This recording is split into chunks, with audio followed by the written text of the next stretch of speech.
நாம் இன்றைக்கி பார்க்க போகிறது ரொம்ப சிம்பிளான பாசிப்பருப்பு ஹல்வா. அதுவும் நம்ம வெல்லத்தில் பண்ண போகிறோம். கொஞ்சம் மட்டும்தான் சுகர் போட போகிறோம். அதாவது மூங் தால் ஜாகரி ஹல்வா. இதுக்கு தேவையான பொருட்கள் நான் முன்னாடியே கொடுத்துருக்கேன், நீங்கள் பார்த்துக்கலாம். இதுக்கு முதல்ல 1 கப் மூங் தால் எடுத்துக்கலாம். அதாவது பாசிப்பருப்பு தோலோடு எடுத்துக்கலாம், தோல் இல்லாமல் எடுத்துக்கலாம். இதை நம்ம நல்லா கழுவணும். கழுவுறது பார்த்திங்கன்னா ரொம்ப முக்கியம். இதில் ஒரு 2-3 தடவை நல்லா கழுவி எடுத்துக்கோங்க. இன்கேஸ் நம்ம தோட்டத்தில் போட்டதுன்னா ரொம்ப கழுவணும்னு அவசியம் இல்லை, கடையில் வாங்கும்போது கழுவணும். இப்போது ஒரு 2 மணி நேரம் ஊற வச்சிடலாம். இது 2 மணி நேரம் ஊறினா போதும். இப்போ தண்ணியை நம்ம வடிச்சிடலாம். கம்ப்ளீட்டாக தண்ணியை வடிச்சாகணும். அப்போ தான் பார்த்திங்கன்னா டேஸ்ட்டு நல்லாயிருக்கும். இப்போது நம்ம மேக்ஸிமம் தண்ணி வடிச்சிட்டோம். ஸோ பாருங்கள் எப்படி இருக்குன்ட்டு. இப்போது நம்ம பேனில் போட்டுட்டு ஒரு 3 நிமிஷம் நல்லா ரோஸ்ட் பண்ணணும். இந்த டைமில் நீங்கள் தேவைப்பட்டால் நெய் கூட ஒரு 2 டேபிள் ஸ்பூன் விட்டு நீங்கள் ரோஸ்ட் பண்ணலாம், ஒன்றும் பிரச்சனை இல்லை. நான் பார்த்திங்கன்னா ட்ரை ரோஸ்ட்டே பண்ணுறேன். இது ஏன் ரோஸ்ட் பண்ணுறோம் அப்படின்னா, இதில் இருக்க தண்ணி எல்லாம் வந்துடணும். அப்போ தான் ரொம்ப நாள் வச்சுருக்கும் போது இந்த ஹல்வா கெட்டு போகாமல் இருக்கும்.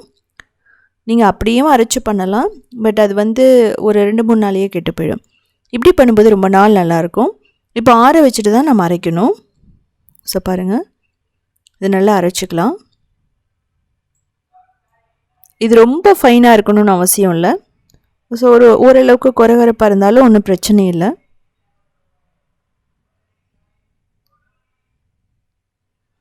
ஸோ நம்ம அரைச்சாச்சு. இங்கே பாருங்கள், நான் எப்படி இருக்கணும்னு காட்டுறேன். ஸோ 99% பர்ஃபெக்டாக ஆகிடுச்சு. இப்போ ஒரு 1/2 கப் நெய் போட்டுக்கலாம். நம்ம அரைச்சி வச்சுருந்த இந்த பாசிப்பருப்பு பொடி இதில் போட்டுட்டு ஒரு 5 நிமிஷம் ரோஸ்ட் பண்ணணும். நம்ம ஏற்கனவே ரோஸ்ட் பண்ணியிருக்கோம். இருந்தாலுமே நம்ம ஏன் நெய்யில் ரோஸ்ட் பண்ணுறோன்னா, அந்த பாசிப்பருப்போட அந்த பச்சை வாசனை இருக்கும். ஸோ அப்படிங்கும்போது நம்ம அதை ரோஸ்ட் பண்ணும்போது தான், நெய்யில் ரோஸ்ட் பண்ணும்போது தான் நமக்கு போகும். நெய் பிடிக்காதவங்க என்ன பண்ணலாம் அப்படின்னா, நீங்கள் சன்ஃப்ளவர் ஆயில் போட்டுக்கலாம். பட் டேஸ்ட்டு கொஞ்சம் மாறும், அவ்வளோதான்.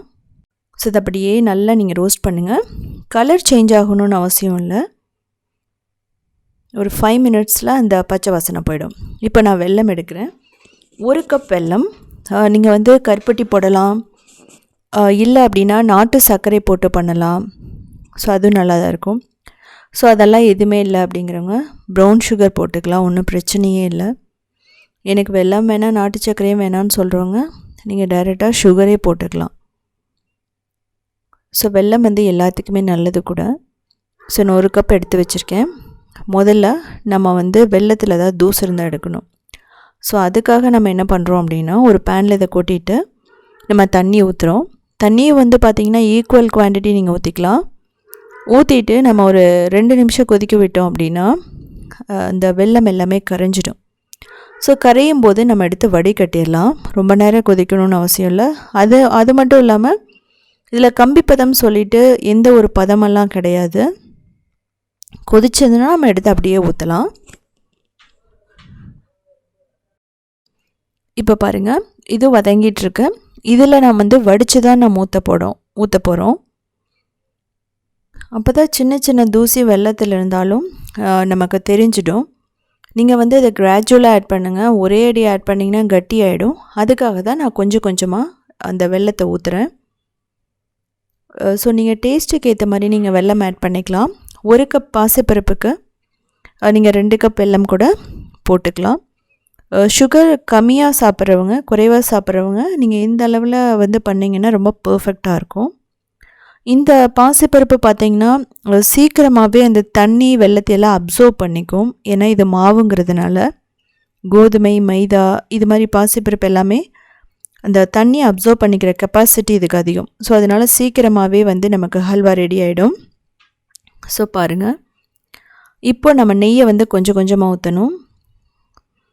ஸோ நல்ல டேஸ்டான உங்களுக்கு ஹல்வா வேணும்னா நீங்கள் 1/2 கப் நெய் கூட போட்டுக்கலாம், ஒன்றும் பிரச்சனை இல்லை.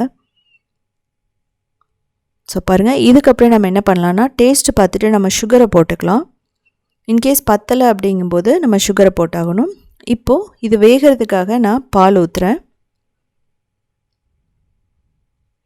ஸோ பால் ஊற்றுனதுக்கப்புறம் நல்லா மிக்ஸ் பண்ணிக்கலாம். நீங்கள் தேங்காய் பாலும் ஊற்றலாம், இல்லை நார்மல் பால் எது வேணாலும் ஊற்றிக்கலாம்.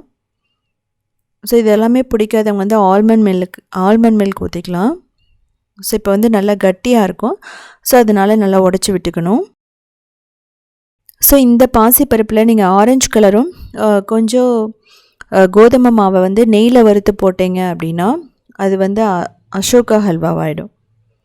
ஸோ அது வந்து பார்த்திங்கன்னா டேஸ்ட் வந்து ரொம்ப நல்லாயிருக்கும். ஸோ அதை வந்து வேக வச்சு போடுவாங்க பாசிப்பருப்பை, குக்கரில் வேக வச்சு. இப்போ நான் சுகர் போடுறேன். ஒரு 1/4 கப் சுகர் போட்டுக்கலாம்.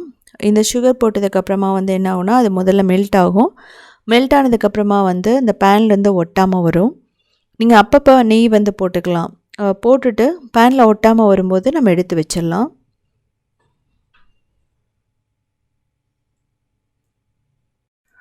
ஸோ இது பார்த்தீங்கன்னா நல்லா பேனில் ஒட்டாமல் வரும். இப்போது சாஃப்ரான் போட்டுக்கலாம், குங்குமப்பூ. இது வந்து ஆப்ஷனல் தான். நெய் வந்து நம்ம கிராஜுவலாக ஊற்றுறோம், அதாவது கொஞ்சம் கொஞ்சமாக ஊற்றுறோம். ஸோ பாருங்கள், இது நல்லா திக்காக வந்துகிட்டே இருக்குது. இப்போது திரும்ப நம்ம நெய் ஊற்றி மிக்ஸ் பண்ணுறோம். ஸோ இப்போது ஏலக்காய் பொடி போடுறோம். அந்த நெய் எல்லாமே அப்சர்வ் பண்ணிக்கும். இப்போ நம்ம முந்திரி போட்டுக்கலாம். நீங்கள் திராட்சை போட்டுக்கலாம், இல்லை அப்படின்னா பாதாம், பிஸ்தா எது வேணாலும் போட்டுக்கலாம். நீங்கள் உங்கள்கிட்ட என்ன நட்ஸ் இருக்கோ அதை வந்து போட்டுக்கலாம். இது பாருங்கள் நல்லா ஒட்டாமல் வந்துடுச்சு. அப்படியே வந்து எடுத்தோம்னா அப்படியே கீழே விழும். இது பர்ஃபெக்டான பதம்னு அர்த்தம், கன்சிஸ்டன்சி. இப்போ நம்ம எடுத்துடலாம்.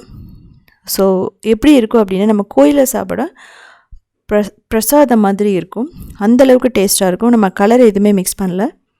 அதனால் இந்த நெய்யும் பாசிப்பருப்பும் பார்த்திங்கன்னா குழந்தைகளுக்கு, வளர்கிற குழந்தைகளுக்கு ரொம்ப ரொம்ப நல்லது கூட. ஸோ நீங்கள் செஞ்சு கொடுத்துட்டு எப்படி இருந்துச்சுன்னு சொல்லிவிட்டு கமெண்ட் பண்ணுங்கள். இதே மாதிரி நிறையா ஸ்வீட்ஸ் வேணும், ரொம்ப ரொம்ப பர்ஃபெக்டான டேஸ்ட்டோடு வேணும்னா ஸ்டீம்பி சேனல் பாருங்கள். க்ரியேட்டிவ் வேர்ல்ட்னு இன்னொரு சேனல் இருக்குது. சவுத் இந்தியன் ஃபுட்ஸ்.inங்கிற வெப்சைட்டும் எங்களோடது இருக்குது. நீங்கள் அதில் போனீங்கன்னா ஸ்டெப் பை ஸ்டெப் ஃபோட்டோஸ் இருக்கும், வீடியோஸ் இருக்கும்.